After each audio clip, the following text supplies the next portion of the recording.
কি জন্য সৃষ্টি করেছেন? সাহাবায়ে কেরাম ইসলামকে প্রচার করার জন্য কি করেছেন মা বোনেরা শুনেন। আমার আপনার নবী এলান করলেন, তখন তো যুদ্ধ হতো, এখন যুদ্ধ হয় না, জিহাদ হয় না। আমার আপনার নবী সাল্লাল্লাহু আলাইহি সাল্লাম এলান করলেন, তোমাদের মধ্যে যারা যুদ্ধ করতে প্রস্তুত সক্ষম তারা অস্ত্র নিয়ে বেরিয়ে পড়ো, যারা যুদ্ধ করতে পারবে না, বিরুদ্ধ হয়ে গেছো, বয়স হয়ে গেছে, হাত পাও কেটে গেছে, চলতে পারো না, অসুস্থ হয়ে গেছো, নিজের অস্ত্রগুলো যুবকদের হাতে তুলে দাও। সাহাবায়ে কেরাম নিজের অস্ত্র নবী মুস্তাফার কদমে রেখে দিলেন। একজন মহিলা দুধ পান করা বাচ্চাকে কোলে করে নিয়ে আমার নবীর দরবারে আসলেন। আসার পরে বলছেন, ইয়া রাসূলুল্লাহ, আমার স্বামী বদরের যুদ্ধতে আল্লাহর দ্বীনের খাতিরে শহীদ হয়ে গেছেন। যদি আমার স্বামী থাকতো আজ আপনার সাথে পাঠাতাম, আল্লাহর দ্বীনের জন্য শহীদ হতো। আমি কিয়ামতে বলতাম, আল্লাহ তোমার নবী যখন ডাক দিয়েছিল আমি তোমার রাস্তায় আমার স্বামীকে কুরবান করে দিয়েছি।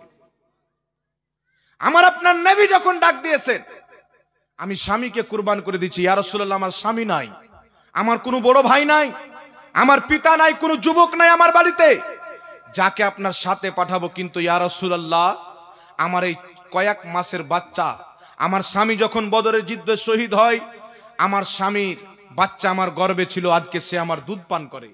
আল্লাহর হাবিব, আপনি এই বাচ্চাটাকে যুদ্ধের ময়দানে নিয়ে যান, আমি যেন কিয়ামতে বলতে পারি, আল্লাহ তোমার দ্বীনের খাতিরে আমি আমার একটা ছোট বাচ্চাকে কুরবান করেছি। জোরে বলেন সুবহানাল্লাহ। তার এই জাজবাকে দেখে, তার এই দ্বীনের প্রেমকে দেখে, ধর্মের মোহাব্বতকে দেখে আল্লাহর হাবিবের চোখ দিয়ে পানি বেরিয়ে গেল। আমার আপনার নবী বলছেন, মা তোমার এই ছোট বাচ্চা নিয়ে গিয়ে করব কি? এ তো তলোয়ার চালাতে জানে না, এ তো লড়াই করতে পারবে না, উল্টায় বোঝ হয়ে যাবে, কোলে নিয়ে থাকতে হবে। সেই মহিলা বলছেন, ইয়া রাসূলুল্লাহ, আমি জানি আমার বাচ্চা ছোট, তলোয়ার চালাতে পারবে না, তলোয়ারের মার সহ্য করতে পারবে না, কিন্তু ইয়া রাসূলুল্লাহ আমার এই সন্তানের মধ্যে এমন একটি গুণ রয়েছে আমি মা ভালো করে জানি, সেই গুণটি আপনার যুদ্ধের ময়দানে কাজে আসবে। আমি চাই আমার সন্তান যুদ্ধের ময়দানে সেই গুণটি কাজে লাগিয়ে আপনার মোহাব্বতে যেন শহীদ হয়ে যায়, ইসলামের জন্য শহীদ হয়ে যায়। আমি যেন কিয়ামতের ময়দানে বলতে পারি, আল্লাহ তোমার নবী যখন ডাক দিয়েছিল আমি ঘরে বসেছিলাম না, আমার দুধ পান করনেওয়ালা বাচ্চা তোমার নবীর সাথে রওনা করে দিয়েছে। আল্লাহু আকবার কবীরা। ওই বাচ্চার মা বলছেন, হুজুর আমার বাচ্চাকে কেউ যদি কোলে নিয়ে আদর যত্ন করে মোহাব্বত করে একটা মাত্র চুমুন দিয়ে দেয়, আমার বাচ্চা তাকে গলা চিপকে ধরে নেয়। ইয়া রাসূলুল্লাহ, যুদ্ধের ময়দানে আমার এই দুধ পান করনেওয়ালা বাচ্চা নিয়ে যান, আমার এই কচি বাচ্চাকে আপনি নিয়ে যান। যুদ্ধের ময়দানে যখন কোনো দুশমন, আল্লাহর দ্বীনের বাগী রাসূলুল্লাহর দুশমন আপনার দিকে তীরের নিশানা বানিয়ে ছাড়বে, ইয়া রাসূলুল্লাহ আপনি আমার ছেলেকে একটা চুমুন দিবে, আমার ছেলে আপনাকে চিপকে ধরে নেবে, তীর আপনার দেহে লাগতে দিবে না, ঢালের মতন তীর আমার সন্তান নিজের দেহে নিয়ে নেবে। হুজুর আপনার রক্ষা করতে গিয়ে আমার ছেলের যদি জীবনটা চলে যায়, আপনার হিফাজত করতে গিয়ে আমার ছেলেকে যদি একটা তীর লেগে আমার ছেলে যদি শহীদ হয়ে যায়, কিয়ামতের ময়দানে আমি মা মাথা উঁচু করে বলবো, আল্লাহ তোমার নবীর মোহাব্বতে যুদ্ধের ময়দানে আমার বেটা শহীদ হয়ে গেছে। বলুন সুবহানাল্লাহ সুবহানাল্লাহ। হুজুর আমি যেন খালি না থাকি, কিয়ামতের ময়দানে বলতে পারি যে আল্লাহ আমি আমার বাচ্চাকে কুরবান করেছি, তোমার নবীর ডাকে আমার বাচ্চাকে পাঠিয়েছি। আমার নবীর চোখ দিয়ে পানি বেরিয়ে গেল। এত জাজবা, এত মোহাব্বত ধর্মের তাদের মধ্যে ছিল। সাহাবা নিজের স্ত্রীগণকে ছেড়ে, বাপ মাকে ছেড়ে, ছেলে মেয়েকে ছেড়ে যুদ্ধের ময়দানে বেরিয়েছেন। আপনারা সকলে শুনেছেন হযরতে হানজালা রাদিয়াল্লাহু তাআলা ব্যাসের ঘরে ছিলেন, বিবাহের প্রথম রাত্রি স্ত্রীর সঙ্গে ভালোবাসাতে লিপ্ত আছেন। বাইরে থেকে ডাক আসছেন, হানজালা স্ত্রীর গরম বিছানা ত্যাগ করে চলে দাও, মুহাম্মদ রাসূলুল্লাহ ডাক দিয়েছেন। হযরতে হানজালার কানে আওয়াজ এসেছেন, হানজালা বলছেন, স্ত্রী হয়তো আর সাক্ষাৎ হবে কি হবে না, আল্লাহর হাবিব ডেকেছেন, তোমার মোহাব্বত পরে, আমার নবীর মোহাব্বত পরে। আল্লাহ কুরআন পাকে বলেছেন, যখন আল্লাহ রাসূল ডাক দিবে সমস্ত কাজকে ত্যাগ করে সারা দাও। এই আমার স্ত্রী, তুমি থাকলে আমি নবীর মোহাব্বতে রওনা দিলাম, তোমার মোহাব্বত পরে, আমার নবী আগে, পিতা মাতা পরে, আমার নবী আগে, স্ত্রী নেক ছিলেন, বলছে স্বামী নবী যখন ডাক দিয়েছেন তুমি নবীর সারাতে চলে যাও, প্রথম রাত্রি ব্যাসের বিছানা ত্যাগ করে নবীর মুহাব্বতে যুদ্ধের ময়দানে খঞ্জার হাতে করে লড়াই করতে আছেন দুশমনের দিন, ইসলামের দুশমন কাফিরেরা এমন ভাবে তলোয়ারের আঘাত করে হানজালাকে শহীদ করে দিয়েছেন। এই দিকে যুদ্ধ যখন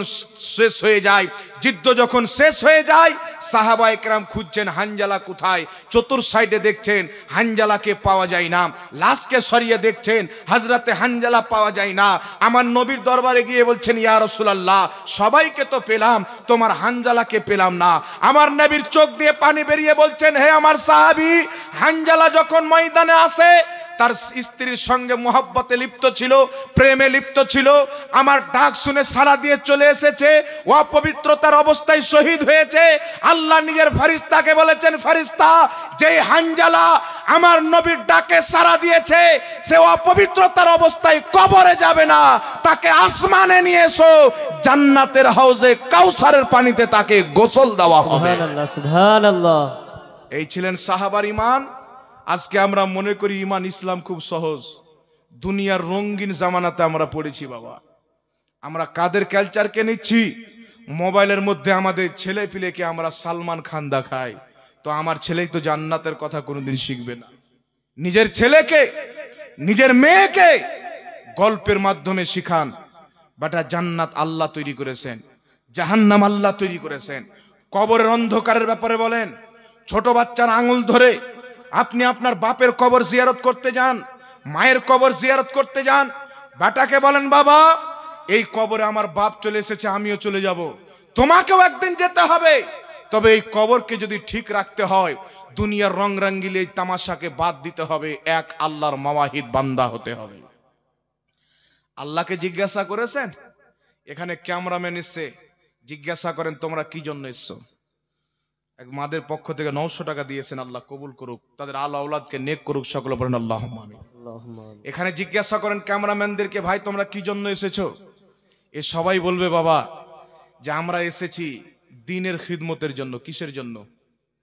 অনেক লোকের নজর টেঁড়া থাকে, ওই লোক আবার বলবে যারা ইনকামের জন্য এসেছে, কিন্তু আমি ইনকামটা আগে দেখি না, আমি আগে দেখি খিদমত কতটা হচ্ছে। এদের চ্যানেলের মাধ্যমে মানুষ ওয়াজ শুনে হাজারো লোক আছেন যারা ওয়াহাবি দেওবান্দি জাহান্নামী ফিরকা থেকে বাঁচছে, তাদের ঈমান বাঁচছে, তাদের আকীদা বাঁচছে। আমাদের ওয়াজগুলি আলিম ওলামার বক্তব্যগুলি জাতির কান পর্যন্ত তারা পৌঁছে দিচ্ছে। এটা নেকির কাজ না গুনহার কাজ বাবা? একটু জোরে বলেন তো। আগে এটা দেখতে হবে যারা দ্বীনের খিদমতের জন্য রাত্রি জেগে বসে আছে কত টাকা হবে মাসে? 10-15 হাজার। এই ছেলেগুলো যদি কাজ করে এখন বর্তমান জামানায় 20,000 কামাবে না, এটা হতে পারে? 20,000 30,000 তো কোনো ব্যাপারই নাই। যারা ঠান্ডা রাত্রি জেগে সারা রাত্রি এখানে জেগে দূর দারাজ থেকে এসে রেকর্ডিং করে নিয়ে গিয়ে ফুল ভিডিও শুনে ভেরিফিকেশন করে তারপরে আপলোড করে ছাড়ে, খিদমত করে, উদ্দেশ্য আছে কি নাই? আপনারা এখানে বসে আছেন, আপনাদের উদ্দেশ্য আছে না নাই?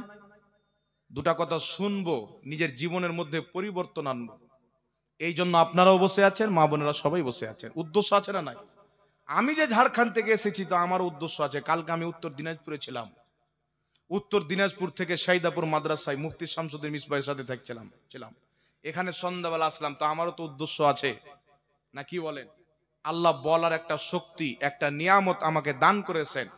মানুষ ডাকছে আমি যাই, যে আমার কথা শুনে যদি জীবনে একটা লোক পরিবর্তন হয়ে যায় আমার সারা জীবন বক্তব্য দেওয়া কামিয়াব হয়ে যাবে। আর আলহামদুলিল্লাহ আজ পর্যন্ত 17 থেকে 18 জন ব্যক্তি লামাযহাবি ওয়াহাবি দেওবান্দি আমার বক্তব্য শুনে আমার সাথে কন্টাক্ট করে তারা আহলে সুন্নাত ওয়াল জামাতে তওবা করে দাখিল হয়েছে। সুবহানাল্লাহ সুবহানাল্লাহ সুবহানাল্লাহ। এটা কিয়ামতে দেখাবো আল্লাহ আমার বক্তব্যের আসার এটা হয়েছেন, এটা আল্লাহ আমার নাজাতের জারিয়া করে। উদ্দেশ্য আছে না নাই? এখানে কমিটি জালসা দিয়েছেন, উদ্দেশ্য আছে না নাই? জোরে বলেন। এই ছেলেদেরকে পাগড়ি দেওয়া হলো, প্রত্যেক জিনিসের উদ্দেশ্য আছে। আপনি আল্লাহকে জিজ্ঞাসা করেন যে আল্লাহ আপনাকে সৃষ্টি করেছেন, আল্লাহ তুমি আমাদেরকে কেন সৃষ্টি করেছো? কুরআন তো বলছে সাব্বাহা লিল্লাহি মা ফিস সামাওয়াতি ওয়াল আরদ, জমিন আসমানে যা কিছু আছে আল্লাহর তাসবিহ পাঠ করে। সমুদ্রে মাছ বেশি না দুনিয়াতে মানুষ বেশি? জোরে বলেন। মাছ বেশি। সমুদ্রের গাছপালা ঘাস বেশি না মানুষ বেশি? ঘাস গাছপালা এইগুলো বেশি, ঠিক না বেঠিক? ভুল বলছি? ঠিক। কথা বলেন। আল্লাহ তাবারাক ওয়া তাআলা লক্ষ লক্ষ তারকা, লক্ষ কোটি আপনার সাইয়ারা, কত রকমের জিনিস আল্লাহ তৈরি করে রেখেছেন। আল্লাহ বলছেন সাব্বাহা লিল্লাহি মা ফিস সামাওয়াতি ওয়াল আরদ, জমিন আসমানে যা কিছু আছে আল্লাহ পাকের তসবিহ পাঠ করে, ইবাদত করে। জোরে বলেন সুবহানাল্লাহ।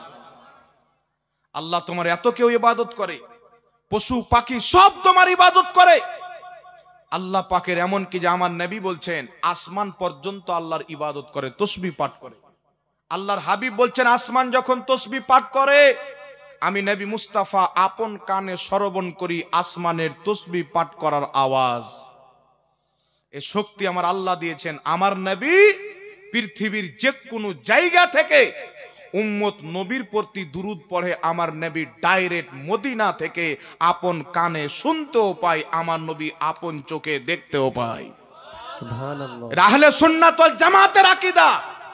এর বাইরে যারা বলবে নবী মরার পরে উম্মতের কোনো খোঁজ খবর রাখে না, নবী ইন্তিকালের পরে দেখতে পায় না, শুনতে পায় না, এই সমস্ত দলকে তালাক দিতে হবে।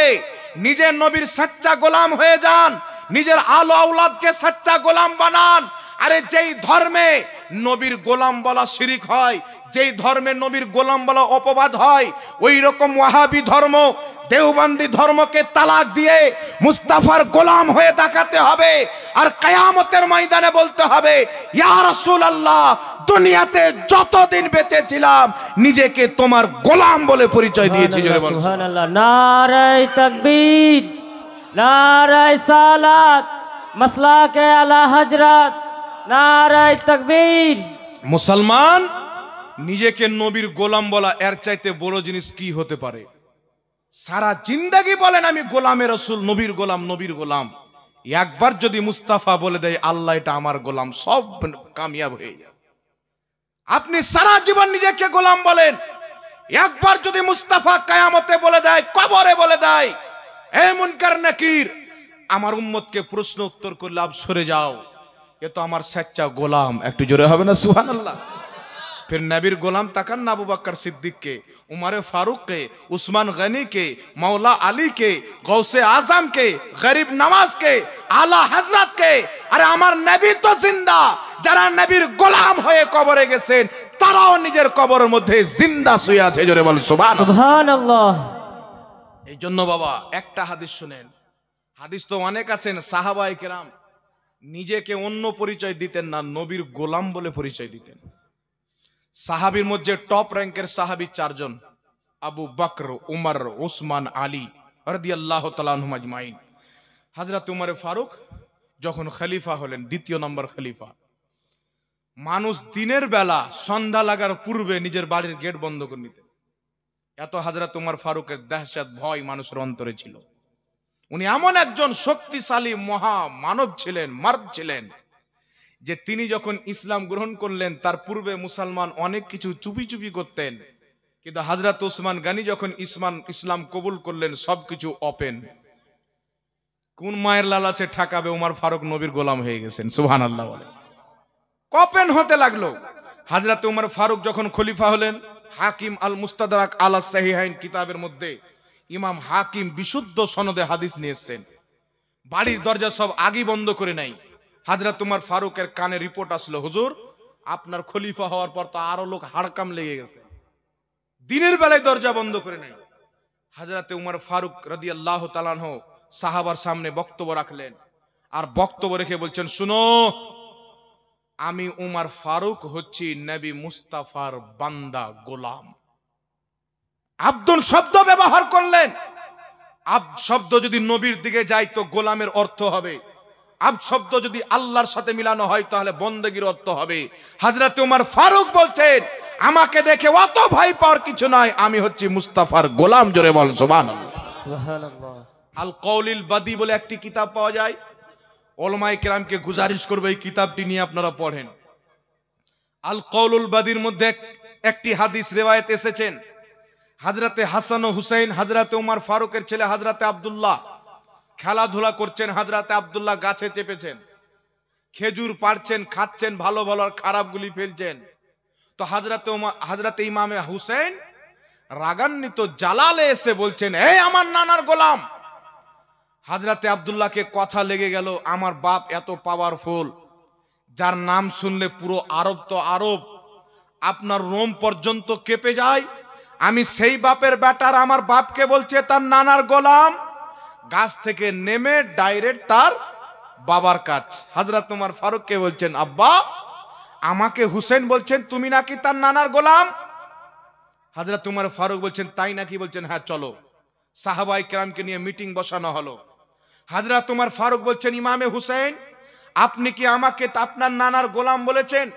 ইমামে হুসেন বলছেন, হ্যাঁ বলেছি, এখনো বলছি আপনি আমার নানার গোলাম। হযরত ওমর ফারুক বলছেন, এটা লিখিত দিতে পারবেন? হযরতে ইমামে হুসেন বললেন, দেন, কাগজ লিখে দিচ্ছি। তিনি লিখে দিলেন, আমার নানার গোলাম উমরে ফারুক। ওই পর্চাটা হযরত ওমর ফারুক নিয়ে সাহাবাকে বললেন, আপনারা সাক্ষী হয়ে যান, কিয়ামতের ময়দানে নবী পাকের নওয়াসা জান্নাতি যুবকদের সরদার ইমামে হুসেনের লেখা সার্টিফিকেট আল্লাহর দরবারে পেশ করব। খোদা, তোমার নবীর নওয়াসার লেখা সার্টিফিকেট নিয়ে এসেছি, আমি উমরে ফারুক তোমার নবীর গোলাম। জোরে বল সুবহানাল্লাহ। উনি জান্নাতের সার্টিফিকেট মনে করতেন। এখন কিছু বাদর ইহুদি খ্রিস্টানের দালাল বেরিয়েছে বাবা। বাংলাদেশে দেখবেন এমন ভাবে লেকচার দিবে যে ওর প্রত্যেকটা ওয়ারি কথাই হাদিস। অমুক হারাম বুখারী মুসলিম, অমুক হারাম বুখারী মুসলিম। আপনি পাগলার মতন বুখারী মুসলিম খুঁজেন, এটা হারাম, এটা না জায়েজ, নবীর নাম চুমুন দেওয়া না জায়েজ, দাঁড়িয়ে সালাত ও সালাম পাঠ করা না জায়েজ। অনেক রকম কুকুরের লেভেলের মৌলবি বেরিয়েছে। এদেরকে আমি মানুষ মনে করি না বাবা, সচ্চা কথা বলছি। আমাকে সকাল সন্ধ্যা ধমক দেয়, তোমাকে পেলে দেখিয়ে দেবো। আরে তুমি যদি আমাকে মেরে দেয় তো আলহামদুলিল্লাহ আমি শহীদ হয়ে যাব না, কি বলেন? কিন্তু যতদিন শরীরের মধ্যে জান আছে, যারা নবী পাকের বেয়াদবি করেছে, যে নবীর মুখ দিয়ে দুর্গন্ধ বের হতো, নবীর পরে নবী আসতে পারে, নবী কিয়ামতে ফলফল করে তাকাবে, তোমরা যতদিন পর্যন্ত নবীর বেয়াদবি করবে, এই ধরে শ্বাস থাকা পর্যন্ত তোমাদের সাথে আমাদের লড়াই চলবে। বলেন সুবহানাল্লাহ। আমরা নিজের প্রপার্টির জন্য নয়, আজ তোমার বিরুদ্ধে কথা বলছি আমি প্রপার্টির জন্য নয়, আমার বাপ দাদার জমিন ধরেছ তাই নয়, তুমি আমার নবী মুস্তাফা, যার কদমে আমার বাবা কুরবান, আমার মাও কুরবান, সেই নবীর সম্মানে আঘাত করেছো। হযরতে ওমর ফারুকের সামনে কেউ নবীর যদি বেয়াদবি করতেন, তলোয়ার বের করে তার গর্দান পর্যন্ত মেরে দিতেন। বলেন সুবহানাল্লাহ।